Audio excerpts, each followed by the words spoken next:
Pokemon has been one of the biggest and most significant anime for kids as well as adults throughout the whole world. No one can deny the influence that Pokemon created for more than 20 years now. However, the ongoing season Sun and Moon was really divisive among the hardcore fanbase as well as for the more casual fans. Even I dropped watching it after a couple of episodes. However, I have finally changed my opinions. This season has successfully changed my mind. So welcome to this video of Wonder WhyZ, where I will talk about the Pokemon Sun and Moon anime and how it changed my mind in 2019. So right from the very beginning, this season was different. Really different from the usual tropes of Pokemon anime that we have been habituated for almost 2 decades now. As usual, the response to this was very mixed among the fanbase for both the hardcore as well as the casual fans.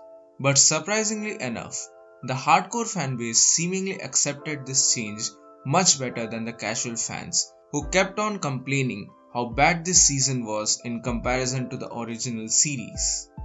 Now yes, I can understand some of the criticisms that were being heard, like the weird or outright bad art style, the change of pace, and the lack of seriousness in the starting of the series.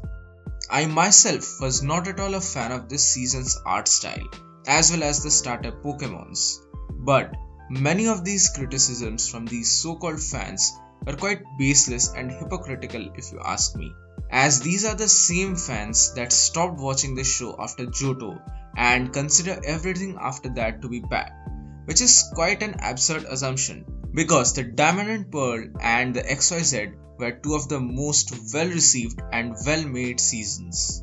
Anyway, I won't diverge into these things today, since in this video I will talk more about my own personal opinion. So yes, in the beginning I was not a fan of the art style and the character designs in Sun and Moon. This was a big reason why I stopped watching the show in late 2017.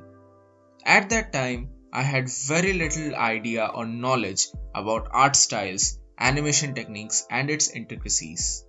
I merely based my opinions on how I visually perceived the show at that time, and I had totally ignored the shift in tone of the series. I guess I was too much drawn into XYZ, and the disappointing ending to the season still had a lingering effect on me.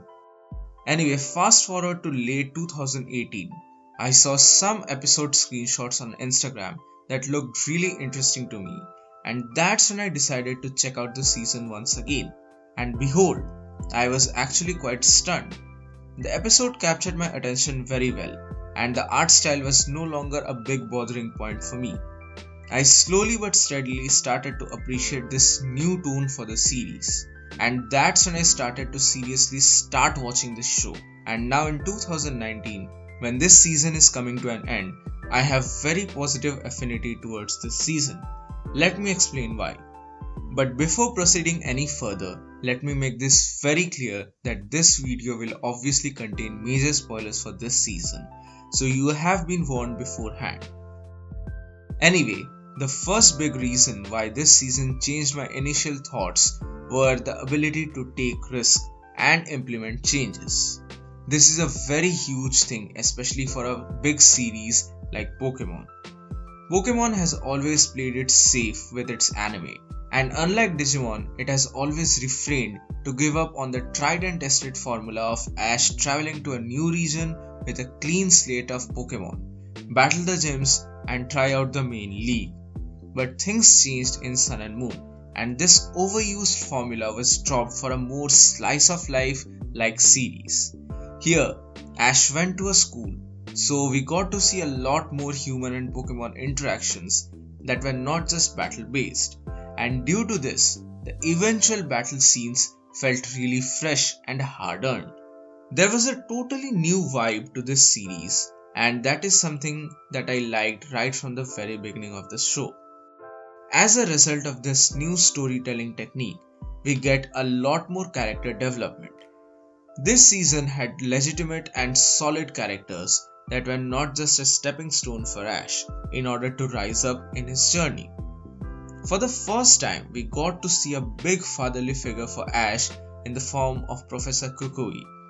This was really lovely to see, especially with the on and off tease of Royal Mask.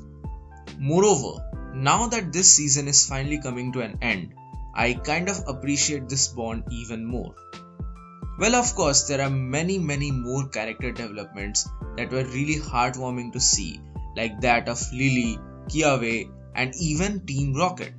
But if I try to talk about all of them, then this video will probably get too long, so perhaps I'll make a future video on this particular topic.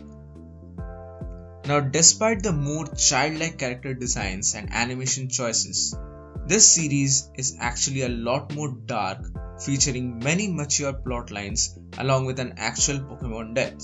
Basically, the storyline between Litten and Stoutland was a very bold, heartwarming as well as heartbreaking.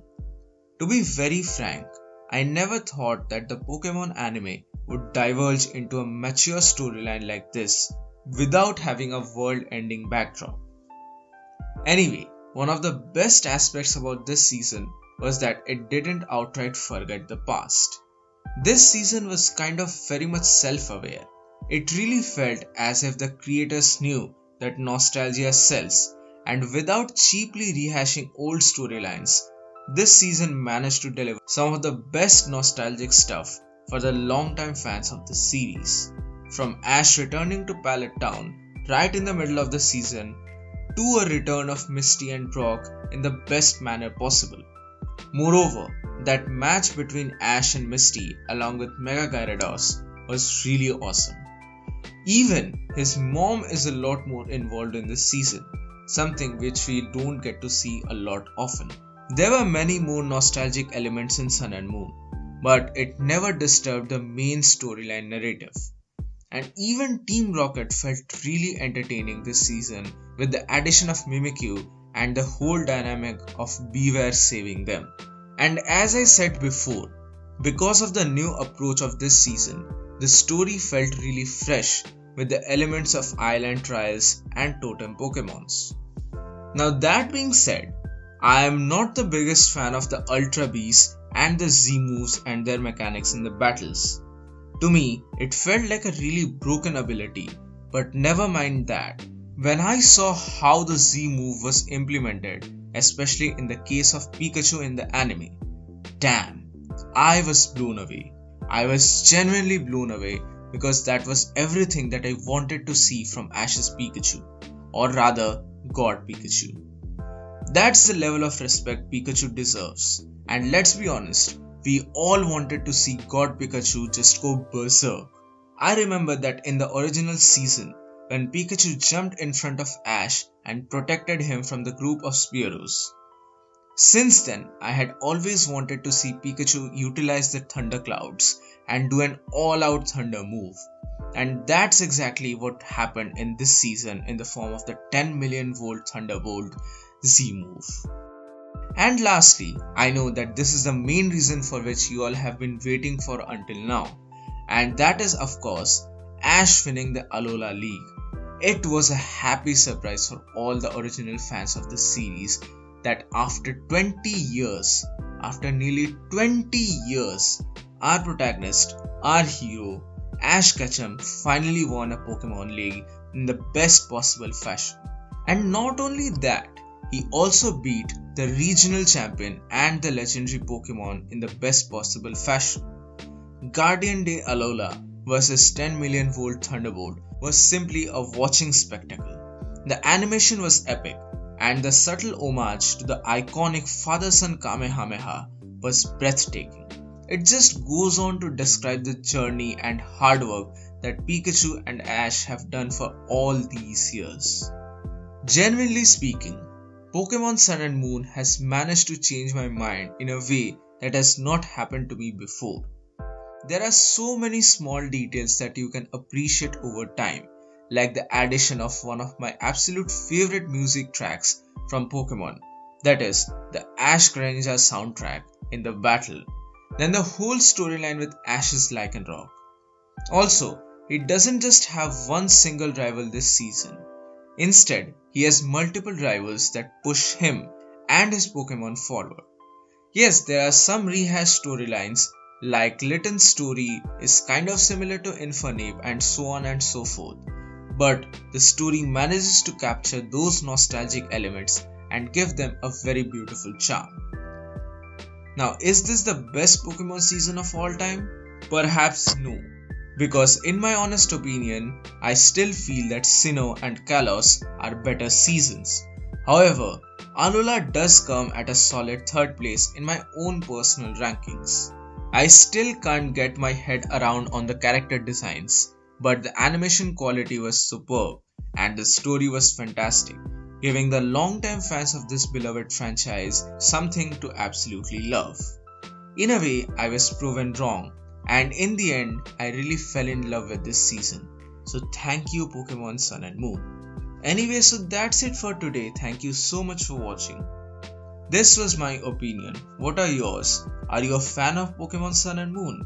Mention your thoughts in the comment section below. Like, share and subscribe for more. This is Wonder WhyZ and I'll see you soon in the next video.